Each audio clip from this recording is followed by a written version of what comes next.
Okey, harap kamera stable kali ini ya. So saya pakai barang murah-murah ya. Kita bukan orang senang ya. So Assalamualaikum, salam sejahtera, salam kuasa ketiga. Jika audio jelas boleh tolong maklumkan di ruang komen, share ramai-ramai dan sertai Telegram saya ya. Jangan lupa ya, Telegram Regi Jesse Rita Odin. So tajuk kita sebab soalan masuk bertubi-tubi hari ini ya. Tanya komen saya, Regi tolong komen ya, adakah hubungan UMNO dengan Anwar kini dalam krisis, retak susulan kenyataan Syamsul. Syamsul ini adalah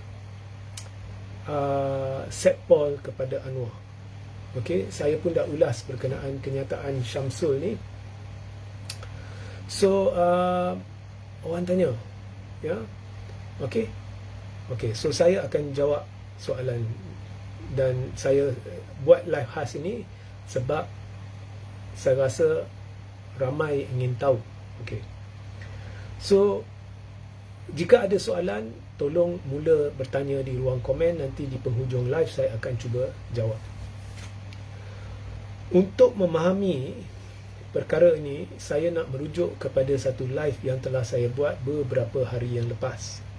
Live itu amat penting, banyak soalan yang terkumpul untuk sekian lama telah terjawab dan saya dah hubung kaitkan berbagai isu yang telah saya timbulkan, termasuk kritikan saya terhadap Perikatan Nasional ya, tanpa berpihak ya. Dan live ini pun saya takkan berpihak. So tajuk live itu ialah sebab saya kata Tun harus menjadi pengerusi Perikatan Nasional dan sebab saya kata Najib akan kembali sebagai PM. So itu tajuk live yang saya maksudkan. Jadi anda perlu pergi rujuk sebab live itu panjang tetapi banyak soalan anda akan terjawab. Dan saya rumuskan poin-poin utama dari live itu sekarang ya, sebelum saya jawab soalan berhubung dengan hubungan antara UMNO dengan Anwar. Now, saya nak rumuskan poin-poin dalam live yang saya maksudkan tadi, tetapi poin-poin ini mungkin ada poin yang nampak pelik atau nampak awak tak boleh percaya ya. Jangan tanya saya, jangan minta saya jelaskan, saya dah jelaskan dalam live itu. So selepas menonton live ini, pergi tonton live, tajuk dia, scroll ke bawah, tonton tajuk dia, sebab saya kata Tun harus jadi pengerusi PN dan sebab saya kata Najib akan akhirnya kembali sebagai PM. Okey, so pergi rujuk live itu. Tapi poin-poin utama dalam live itu, rumusannya, nombor satu, saya memberitahu pembacaan saya bahawa apa jua yang telah dilakukan oleh Zahid, iaitu kerjasama dengan PH, adalah of course kes mahkamah dia. Itu dia sendiri mengaku dalam Convention MIC.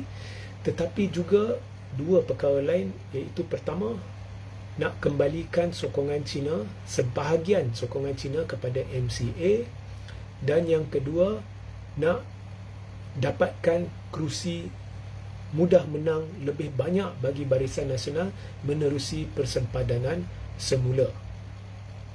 Okey, so pergi rujuk live itu, saya ada jelaskan mengapa saya berpendirian sedemikian. So untuk mencapai dua matlamat ini ya, sokongan Cina dan persempadanan semula,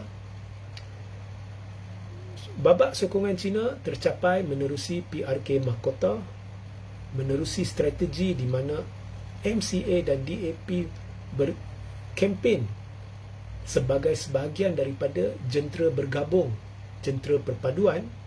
Orang Cina teruja melihat kekuatan kuasa Cina, suara Cina, menyebabkan seluruh penyokong PH telah pergi sokong calon UMNO. Maka di mahkota terbukti strategi kerjasama UMNO dan DAP akhirnya telah berjaya. Mereka telah menemui strategi, iaitu MCA dan DAP berkempen.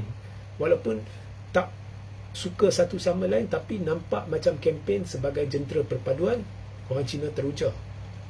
So Zahid telah berjaya pecahkan tembok atau benteng pemisah antara pengundi tradisi UMNO dengan pengundi tradisi DAP. So itu pertama, dia dah berjaya lakukan. Maknanya sekarang kalau UMNO pecah daripada pakatan, tidak mustahil sejumlah Cina, mungkin tak banyak, akan bersama MCA. Okay. So itu tercapai. Ini amat signifikan kerana jika PRU16 dilakukan sebelum persempadanan semula. Ini poin yang kedua yang saya rumuskan daripada live yang saya maksudkan tadi ya. Jika PRU16 dilakukan contohnya tahun depan atau 2026 ya, sebelum persempadanan semula, UMNO di kerusi-kerusi yang dia menang tipis atau kalah tipis, dia mungkin boleh menang mudah dengan sokongan Cina. Jadi daripada 26 kerusi, UMNO boleh mungkin capai boleh meningkat 10 kerusi kepada 36 kerusi. Kemudian MCA juga ya, dia mungkin dapat sokongan lebih daripada China ya, jika PRU16 diawalkan dan jika UMNO kekal bekerjasama dengan PH lah ya. So MCA mungkin dapat tambahan 5 kerusi. Jadi Barisan Nasional secara keseluruhan mungkin dapat tambahan 15 kerusi. Jadi dari 30 kerusi dia boleh naik kepada 45 kerusi. Ini satu kemungkinan. Bukan sebab sokongan Melayu bertambah terhadap UMNO.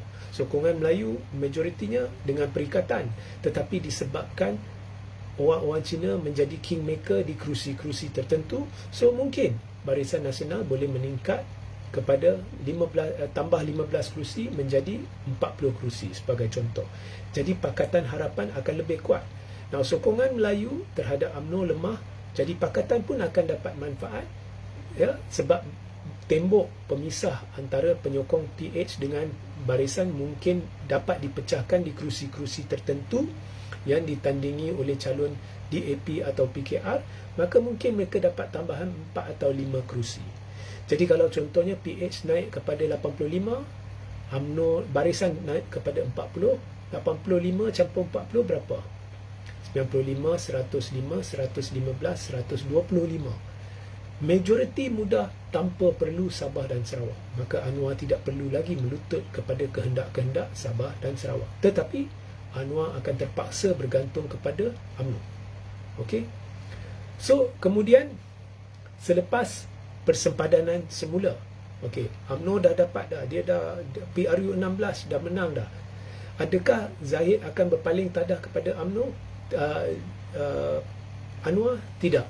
Ya, sebab walaupun barisan meningkat kepada 45 kerusi selepas PRU16 sebelum persempadanan semula, tetapi jumlah kerusi itu bukannya besar sangat, sebab jangan lupa selagi persempadanan semula tidak berlaku, Bersatu dijangka meningkat berbanding PRU15, PAS dijangka meningkat berbanding PRU15.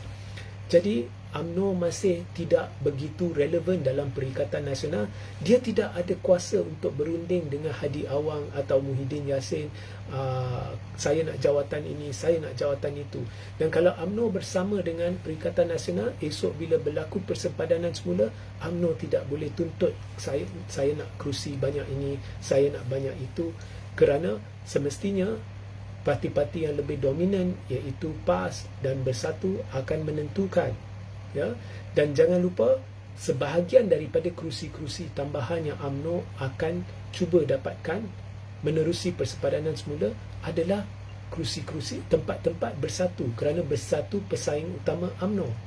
Jadi kalau persempadanan semula berlaku, semestinya kalau UMNO masih bersama PH, maka target mestilah sebahagian kerusi-kerusi Bersatu dan of course kerusi-kerusi lain. So UMNO tidak akan berpaling tadah selepas PRU16. So lepas PRU16, Anwar masih Perdana Menteri, Zahid akan kekal bersama Anwar dan kemudian berlaku persempadanan semula. Lepas persempadanan semula, semestinya UMNO akan tuntut pelbagai daripada Anwar. Sebab kalau Anwar PH tak mau penuhi tuntutan UMNO, sedangkan UMNO penting buat Anwar, so Zahid boleh sahaja kata saya nak pergi ke Perikatan Nasional, because sini saya tak dapat apa-apa, lebih baik saya pergi ke Perikatan Nasional, betul tak? Okay, so UMNO akan dapat apa yang dia mahu. Okay, UMNO akan dapat apa yang dia mahu. So semestinya UMNO akan target, barisan akan target nak tambah sekurang-kurangnya 20 kerusi lagi, jadi 65, 20 hingga 25 kerusi. Ya, so target pertama mesti kerusi-kerusi kawasan-kawasan parlimen tertentu bersatu, lemahkan majoriti bersatu, dan of course mereka akan cari tempat-tempat lain supaya MCA dengan UMNO dapat sejumlah, let's say 25 kerusi tambahan, dan itu mudah dicari. Ya, so bila dah dapat kerusi tambahan ni, kemudian berlaku PRU 17. Ya, so UMNO, barisan dah dapat 45 kerusi, tapi dia menerusi persempadanan semula, dia berpotensi jika terus bekerjasama dengan PH, ya, sebab benteng pemisah pengundi tradisi UMNO dengan PH sudah dipecahkan, tambah pula dia berpotensi dapat 20 hingga 25 kerusi tambahan. Jadi UMNO tidak akan merisikokan kurang kerusi sebab China tak mau sokong MCA atau sokong UMNO. Jadi pada PRU 17 dia akan terus bekerjasama dengan PH.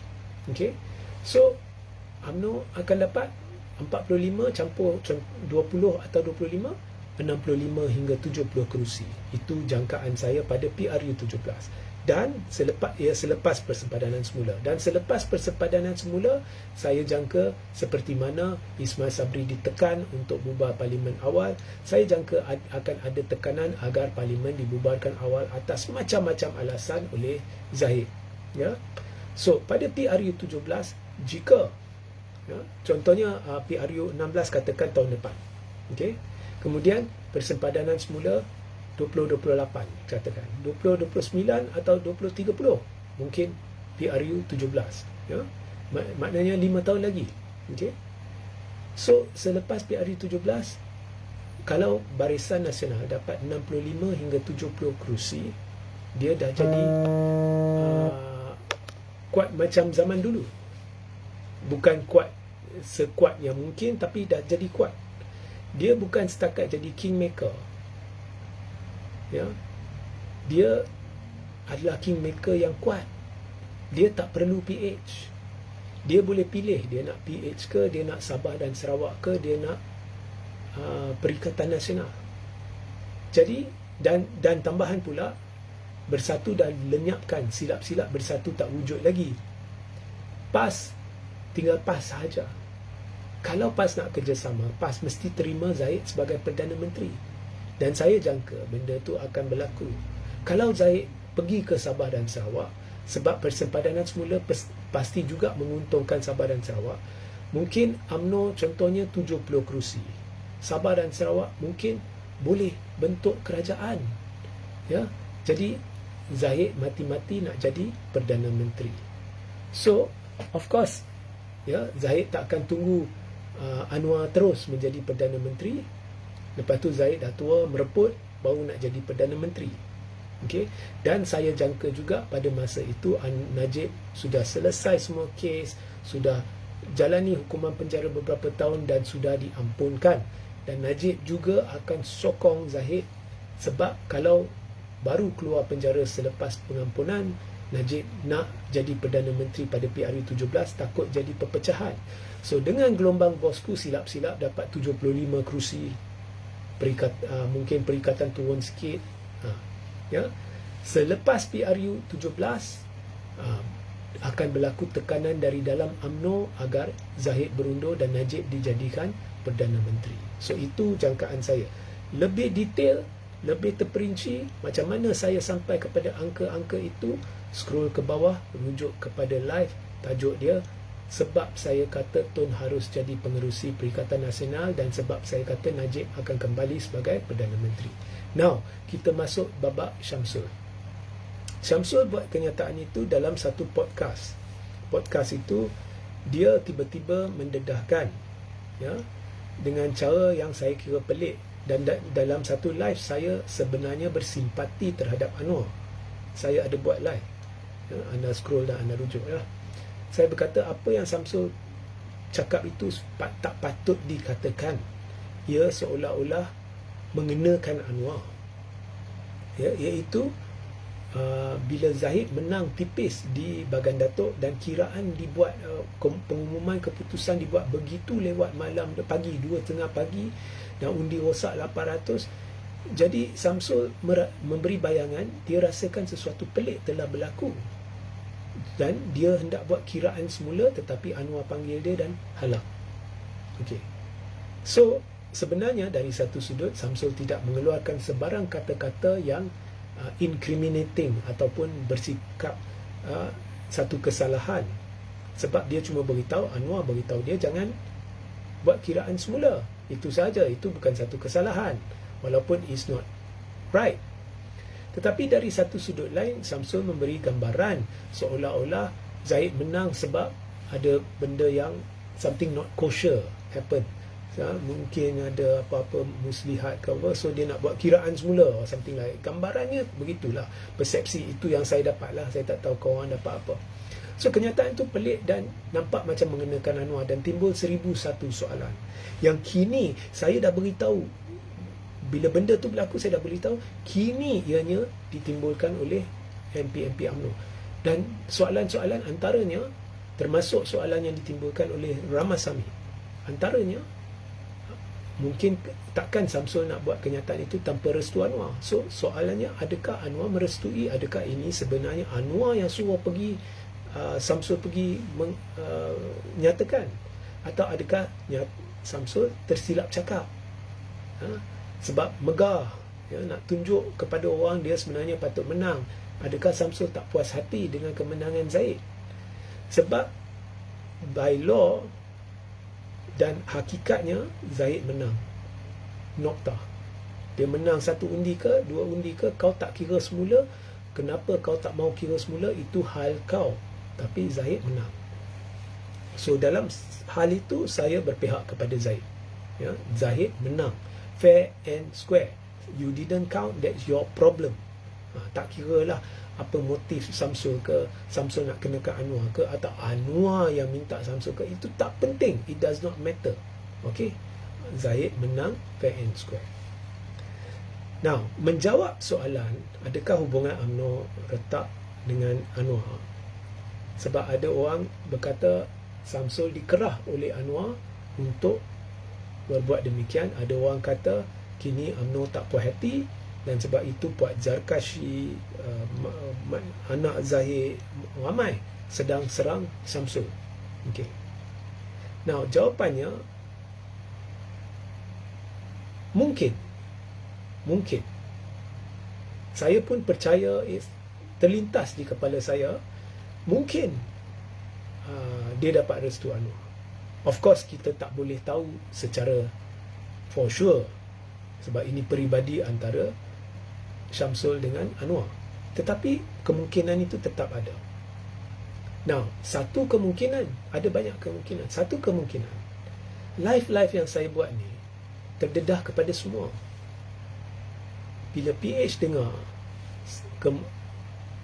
kemungkinan dan logik yang saya sampaikan berhubung apa yang mungkin berlaku pada PRU 16, PRU 17, mungkin ada yang terkejut dengan kemungkinan itu dan logik yang saya sampaikan yang solid tu.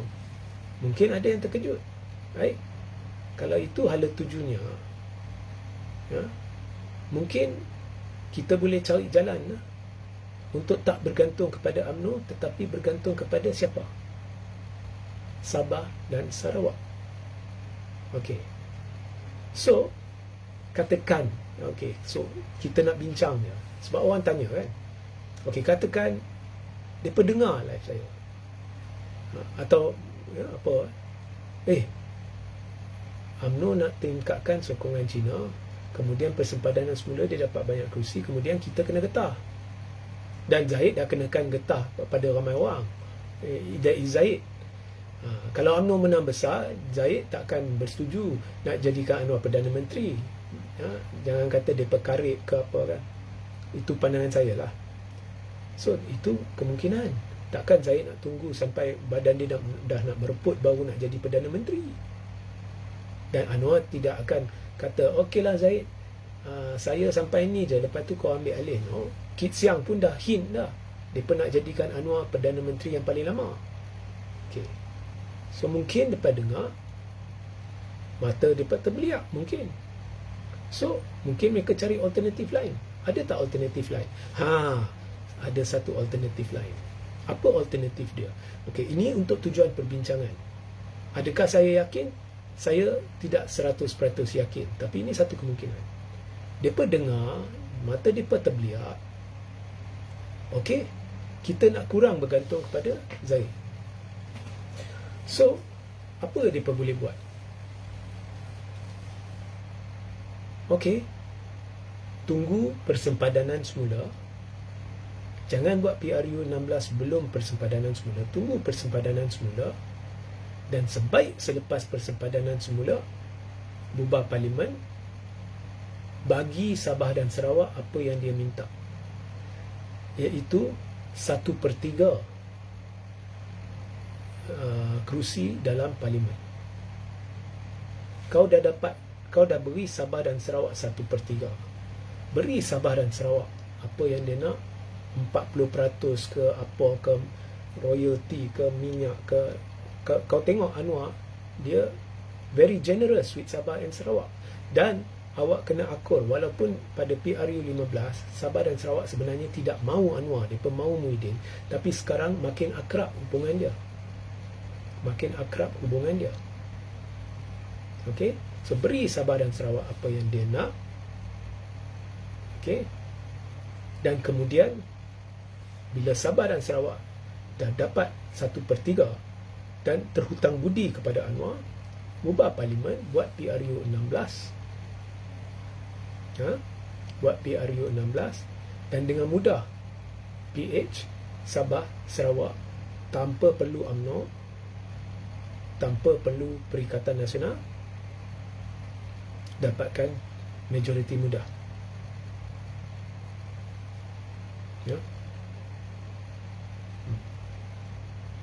Nampak kan? Okey. Atau, tapi saya kurang percaya yang tu. Atau saya lebih percaya kepada teruskan, awalkan PRU 16. Sebab Zahid tidak mungkin berpaling tadah selepas PRU 16. Dengan menang 40 hingga 45 kerusi, dia tak ada kuasa nak tuntut dari Perikatan Nasional. So buat PRU 16 tahun depan, atau 2026 awalkan PRU 16. Okey. Kemudian buat persempadanan semula. Dan persempadanan semula itu, jangan layan tuntutan UMNO, bagi Sabah dan Sarawak 1/3. Lepas itu dalam jangka masa pendek buat PRU 17. Ini saya lebih percaya.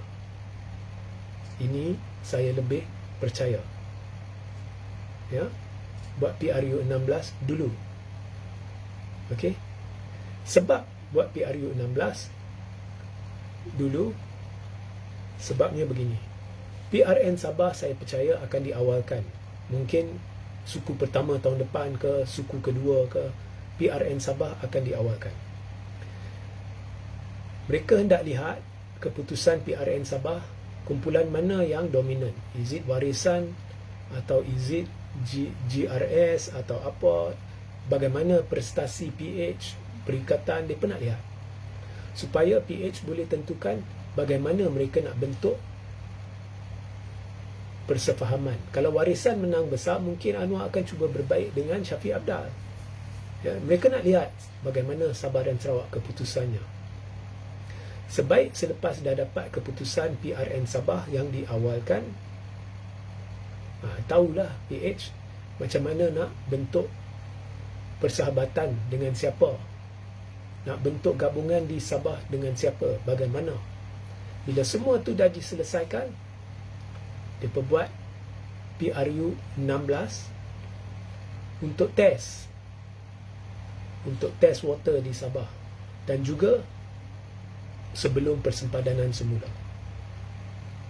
So dia buat PRU. Anwar dah buatlah gabungan baru dengan di Sabah dengan siapa-siapa yang dapat kerusi banyak lah, mereka dah sampai persetujuan lah, apalah. Kemudian buat PRU. Lepas dah buat PRU, baru fikir persempadanan semula, 1/3 kerusi bagi kat Sabaran Sarawak. Bila kamu bagi semua kat Sabaran Sarawak, untuk satu jangka masa tertentu, Sabaran Sarawak terhutang budi dengan kamu. Semua, ya. So, pada PRU 17, UMNO tidak diperlukan. So, lepas persempadanan semula, saya tak yakin Zahid akan dapat tuntutan dia berhubung berapa banyak kerusi dia hendak. Mungkin dapat sikit tapi tak banyak. Dan kalau dapat sekalipun, kalau menang sejumlah kerusi tertentu sekalipun yang agak menarik, tetapi PH campur Sabaran Sarawak boleh terus bentuk kerajaan. Ya, jumlah kerusi parlimen akan bertambah. Okay? So, Sabaran Sarawak dah dapat 1/3. Saya rasalah, saya dah buat congakkan kasar. PH dah cukup dah. Ya, lepas persempadanan semula, PH dah cukup dah untuk bentuk kerajaan dengan Sabaran Sarawak. 1/3 nak jadi separuh. Sikit je lagi. Ya. So, Zahid tidak diperlukan.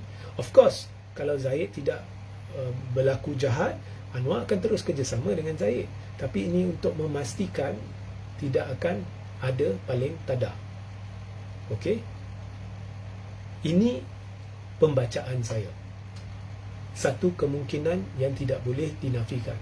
Sebab kalau saya Anwar, itulah yang saya akan lakukan jika saya menonton live Reggie Jesse Rita Odin. Itulah yang saya akan lakukan. So, berbalik kepada soalan Syamsul, ianya satu kemungkinan. Mungkin nak hantar signal kepada Zahid. Jangan lupa siapa yang beri kamu nyawa sebab tidak buat kiraan semula undi. Mungkin tak? Mungkin. Adakah saya tahu? Saya tidak semestinya tahu. Tetapi mungkin tak? Mungkin. Mengapa saya kata mungkin? Sebab kenyataan Syamsul pelik. Dan Ramasamy juga ada poin dia. Walaupun saya tahu Ramasamy sendiri tidak tahu, tetapi ada poin dia. Dia kata, takkan Syamsul boleh cerita macam tu tanpa restu Anwar. Of course, Syamsul mungkin terlepas cakap. Tetapi mungkin orang akan terdorong untuk percaya ianya dengan restu Anwar. Jangan salahkan orang, jangan salahkan rakyat. Bukan rakyat yang buat kenyataan itu, Syamsul yang buat kenyataan itu. So mungkin ini adalah signal kepada Zahid, jangan lupa ya, siapa yang beri kau nyawa, dia ni saya minta jangan kira semula tau. Sebab itu UMNO tak puas hati, Puat Zakarshi tak puas hati sebab dia kata Anwar membisu. Bila membisu, seolah-olah Anwar merestui nak ada pertelingkahan di dalam gabungan. Okey. So, kalau saya Anwar, itulah yang saya akan lakukan selepas mendengar live terdahulu yang saya suruh anda scroll ke bawah dan tonton, live Reggie Jesse Rita Odin yang menjelaskan kemungkinan-kemungkinan yang amat logik menghala ke akhirnya Najib jadi Perdana Menteri. So, dinamik ini, adakah Perikatan mampu membuat apa-apa perubahan? Gugat dinamik ini. Sebab cara saya bercerita seolah-olah yang mendominasi, yang menentukan hala tuju politik negara ni adalah PH dengan barisan je. Perikatan seolah-olah tak ada function. Ya? So, mampukah Perikatan menjadi salah satu player yang boleh kucar-kacirkan percaturan ini?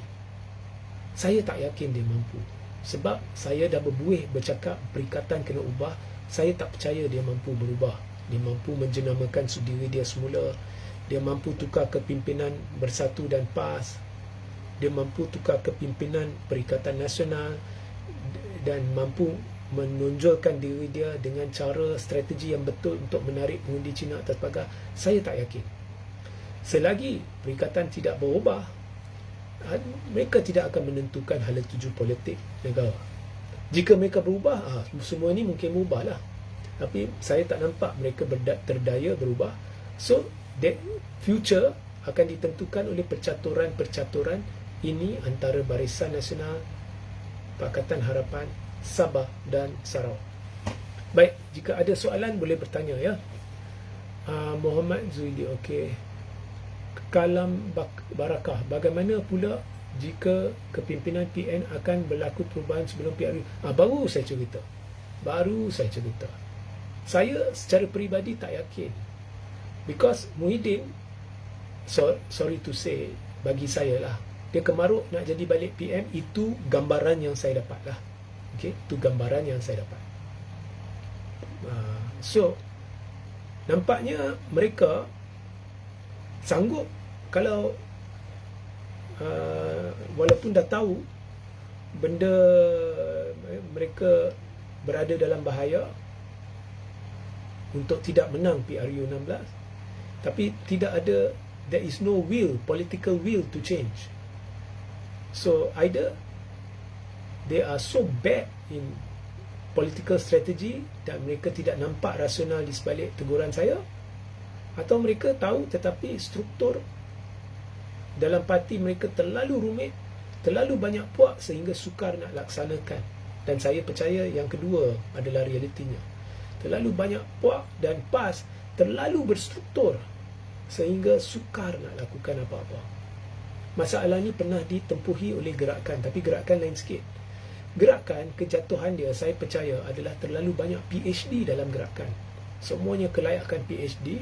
Terlalu banyak kepala yang fikir dia tahu apa nak buat. Macam satu gerabak ditarik oleh kuda, kiri, kanan, atas, bawah. Tak tahulah atas macam mana kuda boleh terbang ke apa kan. Sampai gerakan tak terdaya nak bergerak. Too many PhDs in gerakan. So anyway, kalau saya dan saya ada tonton live yang saya suruh anda tonton untuk memahami lebih jelas apa yang saya ceritakan, yang bertajuk kenapa saya kata Tun harus menjadi Perdana Menteri dan kenapa Najib mungkin kembali sebagai Perdana Menteri. Kalau saya Anwar dan saya tonton live itu, saya akan buat apa yang saya baru cerita dalam live ni untuk mengelakkan kemungkinan pada PRU 17 Zahid berpaling tadah. Of course PRU 17 kalau akhirnya Anwar boleh bentuk kerajaan bersama Sabah dan Sarawak, dia takkan pinggirkan Zahid. Cuma dia dah cantas apa jua kemungkinan Zahid akan berpaling tadah. Okey, Suhaimi Abdul Rahim, PH akan bertambah kukuh untuk memerintah lagi lama dengan 1/3 kerusi selepas sepadan semula kepada Sabah Sarawak. Kenyit mata lah kalau tak suka dengan DAP yang paling berkerajaan bukan pembangkang. Mungkin ada orang marah dengan saya, Regi apalah kau bodoh beruk, ya, kau pergi dedah semua tu dalam live tersebut. Sekarang Anwar dah dengar, mungkin dia dah buat strategi. Weh, pelan, kalau ada lah, setakat ni belum ada. Pelan, kalau ada lah, pelan, sabar. Saya bukannya ahli mana-mana parti, dan saya tidak ingin buang masa untuk duduk atas kerusi atau baring atas katil dan bermimpi bahawa satu hari nanti ada malaikat yang akan turun dan kemudian akan tunjuk ajar kepada Muhyiddin atau Hadi ke siapa ke apa yang harus dilakukan. Saya tidak akan ada masa untuk mereka yang tidak ada masa untuk kamu. Faham? So akhirnya saya buat keputusan, saya duduk di tengah dan saya cerita semua. Ya. Anwar dengar, Anwar ikut. Pasal lah.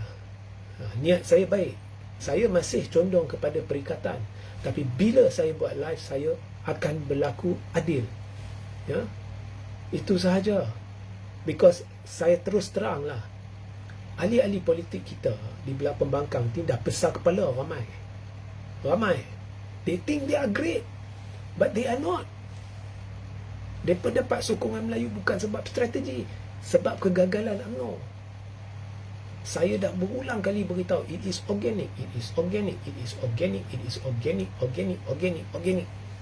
Faham? Mereka dah out. Saya boleh nampak. Okay? Saya boleh nampak. Tengok dengan strategi-strategi mereka nak tarik Cina macam mana, kenyataan-kenyataan yang dibuat. Mereka tak faham. The psyche of the Chinese, mereka tak faham. Sejarah, trend pengundi Cina, mereka tak faham. Boleh buat kenyataan-kenyataan yang menunjukkan they don't know what the hell they are doing. Okay? So, PH lah. Mungkin apa yang kita lihat hari ini adalah masa depan untuk 2-3 dekad akan datang. Kemudian kau lihat grup-grup lah, aktivis-aktivis lah, cyber trooper lah, influencer. You listen and read their rhetoric. Dan pengikut-pengikut ni semua yang nak dengar, oh, Anwar dikutuk, Anwar dihina, alhamdulillah Anwar dihina kan, dengan kata-kata jijik yang sebenarnya lari dari landasan Islam. Oh, itu semua bukannya pengaruh, itu adalah pentaksub yang memang dah dengan korang. Impak kepada pengundi atas pagar dan belah sana, zero telur ayam. Itu mereka tak faham. Dan bila teruja dengan that volume of pengikut, lagilah retorik itu bertambah tajam lah. Tajam. Rakyat susah. Kau tak boleh juga serang Anwar hari-hari. Dan kau perlu fikirkan strategi. Kau juga perlu fikirkan rational discussion, creative discussion, untuk memberitahu rakyat awak mampu mentadbir, awak mampu berhujah demi semua Melayu, Cina, India. Ya. Mereka tak ada kapasiti itu. Mereka sangkut di zaman purba. Kalau retorik macam ini, itulah sokongan akan dapat, kita akan menang. Ini retorik dinosaur. Tapi kau tengoklah ketua-ketua parti pun dinosaur. Well, saya tak yakinlah. Kalau berubah, alhamdulillah. Adakah saya yakin? Saya ulang, saya tak yakin Perikatan akan ubah. Jika mereka kalah atas kebodohan mereka, saya akan ucap syabas kepada Anwar pada PRU 16. Dan saya dah tahu Perikatan tak boleh, tak mampu dah. Maka lebih baik berjuang dari dalam untuk perbaiki keadaan daripada berjuang dari luar demi rakyat. Sebab apa? Tak guna bantu orang yang tak mau bantu diri sendiri. Itu bukan tugas kita. Ya. Biar mereka sedar dengan sendiri. So anyway, itu menjawab kepada soalan. Setakat ini, Perikatan tidak akan ada impak kepada percaturan politik negara. Yang akan ada menentukan hala tuju ni adalah Sabah, Sarawak, actually Pakatan Harapan dan Barisan Nasional. Itu je. Ya. Okey. Tak ada soalan lagi ya? Kalau tak ada soalan, dalam 2 minit saya akan akhiri live ini. Ya. So rajin-rajinlah. Saya tunggulah kalau ada satu soalan ke 2 soalan. Kalau tidak, saya akhiri live. So rajinlah scroll ke bawah, tonton live yang bertajuk. Ya, rajin, kena rajin ya. Sebab saya kata Tun harus jadi pengerusi PN, dan sebab saya kata Najib akan kembali sebagai Perdana Menteri. Dan selepas mendengar semua ni, Anwar memang ada kapasiti untuk cantas. Ada. Kalau anda bertanya, okey, Regi kata Anwar ada kapasiti untuk cantas, untuk memastikan semua ni tak terjadi. Sebab Regi dah sebut semua. Adakah Perikatan ada kapasiti untuk cantas? Ada cara. Perikatan jadi paling dominan, ada. But I'm not going to waste my time talking about it here. Dan saya tak yakin mereka ada, dalam bahasa Inggeris they call it the political will to find out and strategize. Tak ada. But nothing is impossible ya. Nothing is impossible. Dalam sekelip mata satu strategi yang bijak, UMNO telah pecah benteng penyokong Cina dari PH telah sokong calon UMNO. Sekelip mata, satu PRK. Nothing is impossible.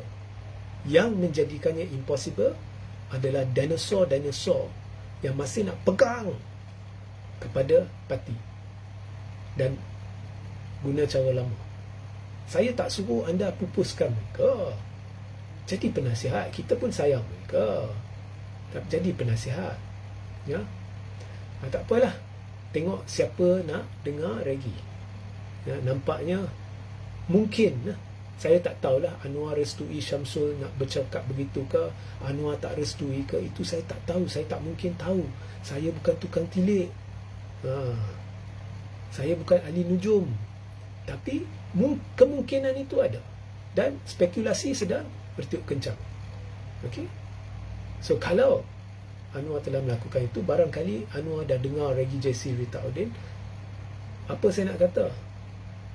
Kalau belah sini dah tak nak bergerak, alhamdulillah lah bagi kau, Anwar. Muhammad Faizal, UMNO bakal berpecah lagi kecil, sebab itulah matlamat Anwar. Well, saya tak boleh bercerita untuk Anwar, tapi saya boleh bercerita untuk saya. Dan saya boleh berkata, kalau saya Anwar, yes, of course, saya tak akan benarkan sampai begitu besar selepas PRU 17 sampai saya digugat. So, saya akan kukuhkan Sabah dan Sarawak. Saya akan jadi Perdana Menteri pertama yang kukuhkan Sabah dan Sarawak. Dan saya akan berikan 1/3. Saya akan jadikan mereka terhutang budi sehingga saya boleh yakin mereka akan bersama saya. Kemudian saya akan bubar parlimen. Okey. Dekat mahkota dah nampak PN punya strategi lingkup. Bukan lingkup. Dia tak ada strategi. Awak dengar hujah dah berulang kali, dah setahun saya beritahu. Hujah-hujah itu tidak menarik walau seorang pun yang dari kem sana. Ianya hujah untuk hiburan orang-orang kau sendiri. Dan ramai yang saya jumpa, orang-orang muda, mereka kata dah bosan nak dengar benda sama. Kita memang dah tahu apa perikatan, kita memang dah bersama mereka. Tetapi sebagai pembangkang, mereka tidak menunjukkan nilai-nilai yang perlu ada dalam pembangkang, termasuk memberi kita penyelesaian, meyakinkan kita mengapa mereka akan jadi kerajaan lebih baik. Tidak ada. Bukan strategi lingkup, strategi elak. Sebab itu saya percaya dan kita harus percaya, kita harus menyesuaikan peranan kita ikut zaman. Ini tuntutan. Dan zaman yang ada sekarang perlu ada pakar strategi mengepalai bersatu. Pakar strategi yang menyebabkan Perikatan menang pada PRU 15 sebanyak 74 kerusi. Ialah siapa? Hamzah Zainuddin. Ya, kemudian kita perlu orang yang pandai berpolitik dalam PAS. Pakar strategi kita letak kat bersatu, pandai berpolitik dalam PAS. Terus teranglah, Dr. Sam, dia boleh, tapi dia novice. Mungkin timbalan presiden okey. Pakarnya yang letak kat atas, lebih elok letak Taqiyuddin sebagai presiden PAS. Hadi penasihat, atau adakan presiden council, Hadi, Tuan Man semua duduk sana. Kemudian lagi satu pakar strategi mengepalai Perikatan Nasional. Siapa dia? Tun Mahathir. Tapi mereka ni ada ego. Mereka suruh kau orang bersatu, tapi dia orang ni berpecah-pecah. Ada pesaka lah, ada berjasa lah, ada NGO ni lah, ada dua parti Melayu Islam PAS dan Bersatu lah, ada inilah, ada itulah. One word, nonsense. Kalau dulu berjaya, saya tak kisahlah. Untuk ke hala depan kan, tak akan berjaya. Kena ubah ikut zaman. Kena ubah ikut zaman. Ya. Nak dengar lagi, dengarlah. Tak mahu dengar, sudahlah. Biar PH dengar. Ya. Dan kalau PH dengar dan dia dapat manfaat, saya cuma akan pandang PH dan kata, alhamdulillah.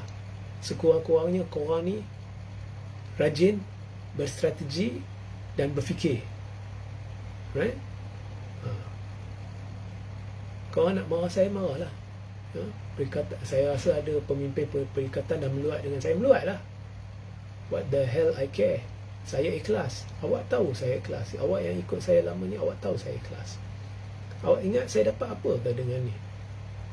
Habuk pun tak ada. Ada di antara mereka yang berjuang ni, ada kepentingan. Saya tahu, tapi itu saya tak kisah. Saya ada. You buktikan saya ada. Apa-apa kepentingan tak pernah ada. Okay, so saya ikhlas. Orang ikhlas, dia akan bercakap yang benar. Ya. Ya. Okey. Sehingga nanti jadi belete pula kan. Nanti jadi sesi belete. So did Anwar listen to my live? And I don't know. Tapi oleh kerana orang bertanya, saya terfikir tak apalah, saya jawablah. Mungkin dia ada dengar, mungkin sebab itu dia kerah Syamsul, atau mungkin semua ni persepsi yang salah. Mungkin Syamsul terlepas cakap, tapi we cannot deny the possibility, sebab benda dah jadi kan, dan benda tu pelik. Dan Anwar senyap. So we cannot deny the possibility. Dan lagi banyak saya bercakap, lagi banyak keluar kemungkinan-kemungkinan, lagi banyak dia orang khusyuk dengar, dan belah sini khusyuk tidur. Ya, tak apalah. Okey, kalam barakah terbaik. Terima kasih. Alright, sehingga kita berjumpa ya di lain masa. Korang suruh saya buat live panjang-panjang, ni panjang lah. Okey, sehingga kita berjumpa di live seterusnya. Assalamualaikum, salam sejahtera, salam kuasa ketiga.